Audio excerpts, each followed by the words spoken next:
Road మీద వెళ్ళినటువంటి వాడు మంచి సెంటర్ లో, ఓ బస్ స్టాప్ ఉన్న సెంటర్ లో నిల్చొని పర్రా పర్రా చొక్కా చింపుకొని తలకాయ పైకెత్తి పెద్దగా ఓండర్ పెట్టాడు అనుకో, నలుగురు చుట్టుముడతారు ఏముందో అని. మనకి పేరు కావాలి అనే ఆలోచన ఉన్నప్పుడు ఉన్నవాళ్ళు ఉండకుండా ఏదైనా ఎదుటి దాన్ని ఖండిస్తే మనకి పేరు వస్తుంది. గురుగారు, మీరు ఇప్పుడు చెప్పినట్టు మన హిందూ సనాతన ధర్మంలో నిజంగానే పంచాంగానికి ఒక ప్రత్యేక స్థానం ఉంది. ఎప్పటి నుంచో, ఇప్పుడు కాదు కదా, ఎప్పటి నుంచో మన పంచాంగం అనేది ఫాలో అవుతుంది. కానీ హేతువాదుల విషయానికి వస్తే, ముఖ్యంగా పేర్లు చెప్పాలి అంటే, మీరు ఎన్నోసార్లు డిబేట్స్ లో వాదించి ఉన్నారు. బాబు గోగినేని గారు అయి ఉండొచ్చు, లేకపోతే రావు గారు అయి ఉండొచ్చు, ఇలా ఎంతో మంది మీరు ఎన్నోసార్లు వాదించి ఉన్నారు. వాళ్ళతో రమేష్ గారు అయి ఉండొచ్చు, ఎంతో మందితో వాదించారు గురుగారు. కానీ పంచాంగాన్ని నమ్మొద్దు, అది అసలు లేదు, ఏదో ఎవరో సృష్టించి రాసింది, కల్పితం అంటూ కూడా ఎన్నో వాదనలు వినిపించాయి. అసలు దీని గురించి మీరేం చెప్తారు? పంచాంగాన్ని నమ్మద్దు అంటే, బాబు నీ కళ్ళను నువ్వు నమ్మద్దు, నేను ఇచ్చినటువంటి మిషన్నే నమ్ముకుంటూ వెళ్ళు, నీ కళ్ళు నీకు ప్రమాణం కాదు అని చెప్పడం ఎట్లాగో ఇది అలాగే. అయితే దీనికి మళ్ళీ కొన్ని ఉదాహరణలు చెప్తారు మన పెద్దవాళ్ళు. ఏమిటాయి అంటే, కొన్ని కంటికి కనిపించని ఉంటాయి. అలా కంటికి కనిపించనటువంటి మహత్తరమైన విషయాలని పంచాంగం చాలా చెప్తుంది. వాళ్ళు ఏదో మాట్లాడాము, కొంచెం గనక డెప్త్ గా ఈ నాకు తెలిసి పంచాంగం గురించినటువంటి జ్ఞానము చాలా తక్కువ ఉంటుంది వాళ్ళకి. ఓ సందర్భంలో మాట్లాడేటప్పుడు నేను ఫలిత జ్యోతిష్యము దాని మీద మీరు వంక పెడితే అది డేటా సైన్స్, సూచన ప్రాయంగా చెప్పారు. ఇక మనం దక్షిణాయనం అంటాం, దక్షిణాయనం వస్తుందా లేదా? ఉత్తరాయణం అంటున్నాం, ఉత్తరాయణం ఆ సూర్యుడి యొక్క మూమెంట్స్ లో మార్పు ఉంటుందా ఉండట్లేదా? మనము పౌర్ణమి అంటున్నాం, నిండుగా చంద్రుడు కనిపిస్తున్నాడా లేదా? మనం పౌర్ణమి అన్న రోజే కనిపిస్తున్నాడు కదా మన క్యాలెండర్ లో. మనం అమావాస్య అంటున్నాం, ఆ రోజు రాత్రి సూర్యనారాయణ మూర్తి ఉండట్లేదు కదా. ప్రతిదీ అభివృద్ధి చెందుతోంది కదా. సూర్యోదయము అని పంచాంగంలో రాస్తున్నావా అంటే ఈ టైంకి సూర్యుడు ఉదయిస్తాడు అని వస్తోందా? సూర్యాస్తమయము అని మనం రాసాం అంటే ఈ లెక్కలు ఎలా క్యాలిక్యులేట్ చేసుకోవాలనేది నీ నాసా పుట్టక ముందు, టెలిస్కోప్ రాకముందు చెప్పారయ్యా. నీకు కొంచెమైనా ఆలోచన ఉంటే పంచాంగాన్ని నమ్మద్దు అనవు. ఎందుకు? నేను పౌర్ణమి అంటే పౌర్ణమే, నేను అమావాస్య అంటే అమావాస్య, ఆకాశంలో కనిపిస్తోంది కదా ప్రాక్టికల్ గా. ఇంకా ఏమిటయ్యా అంటే, ఈ వింతల్ని మన వాళ్ళు ఎంతో రీడ్ చేశారమ్మా. ఇప్పుడు ఛాయా సోమేశ్వరాలయం ఉంది, ఏ సమయంలో వెళ్ళినా ఛాయ పడేట్టుగా ఆస్ట్రోనామికల్ నాలెడ్జ్ ని ఇంజనీరింగ్ టెక్నాలజీ తోటి కలిపి టెలిస్కోప్ కంటే ముందే అక్కడ తీసుకొచ్చి కట్టారు. విద్యారణ్య స్వామి వారు హంపీలో ఒక అద్భుతమైన గోపురం కట్టారు.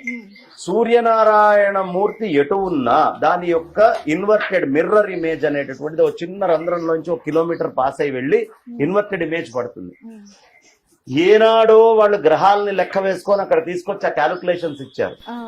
ఇంకా మన పంచాంగంలో ఏమండి ఫలానా సింహరాశిలోకి బృహస్పతి ప్రవేశిస్తాడు అని రాస్తే, కాశ్మీర్ లో కోటిహర్ అనే ఒక లేక్ ఉంది, ఆ లేక్ లో వాటర్ వచ్చేస్తాయి.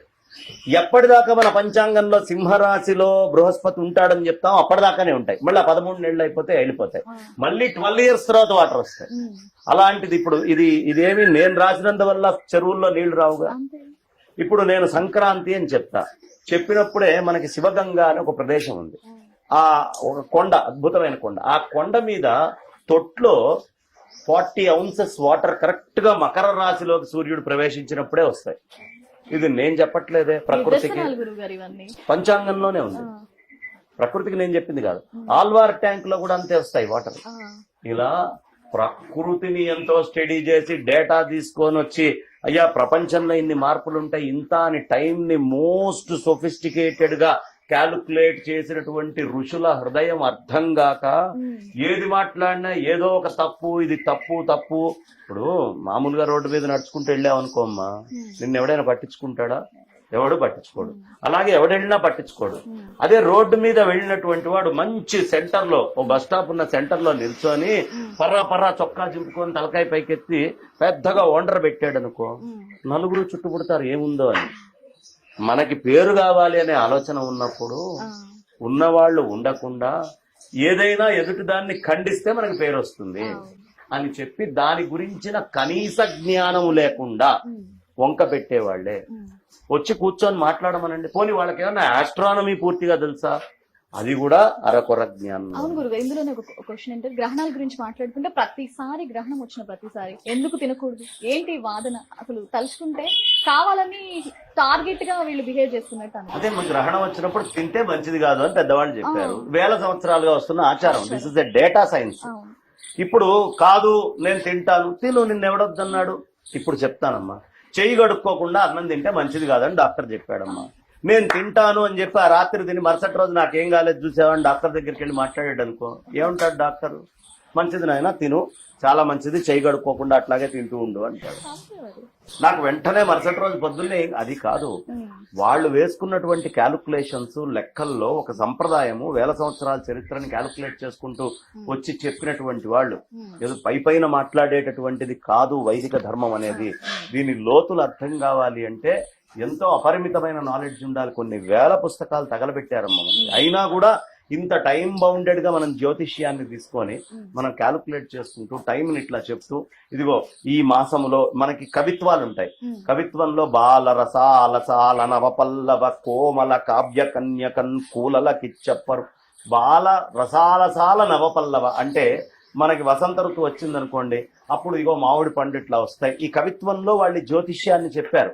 అంటే ఏ టైంలో ఏమొస్తుందనే క్యాలిక్యులేషన్ కావాలి కదా. క్యాలిక్యులేషన్ అక్కర్లేదు అనేవాడిని ఏమనాలి? కాబట్టి జ్యోతిష్యము అనేటటువంటిది చాలా మహత్తరమైనది, గొప్పది. అర్థం చేసుకోగలిగే స్థాయిలో తపస్సు చేసుకొని జ్యోతిష్యులకు కూడా నేను చెప్తాను, ఓ తపస్సులాగా చదువుకొని చెప్పండి. ఏది పెడితే అది మాత్రం దయించి చెప్పద్దు. మన వైదిక ఋషి యొక్క హృదయము అవతల వాళ్ళు తప్పర్థం చేసుకున్నారు అంటే తప్పుగా చెప్పేవాళ్ళు వస్తే తప్పర్థం చేసుకుంటారు. అదే తపస్సుగా చదువుకొని చెప్పిన వాళ్ళు చేస్తే there is a science in it. వాళ్ళు ఒక డేటాను తీసుకొని మాట్లాడుతున్నారు. కాబట్టి ఇటువైపునా సర్దుకోవాలి. ఎవరు పడితే వాళ్ళు ఇష్టం వచ్చినట్టుగా చెప్పకూడదు, చక్కగా చదువుకొని చెప్పాలి. అటుపక్కన ఏమీ తెలియకుండానే, ఈ గ్రంథాలు చదవకుండానే, మూలమర్థం కాకుండానే వాళ్ళు తిట్టకూడదు. కాబట్టి ఉభయతారకంగా జాగ్రత్తగా చూసుకుంటారు. గురువు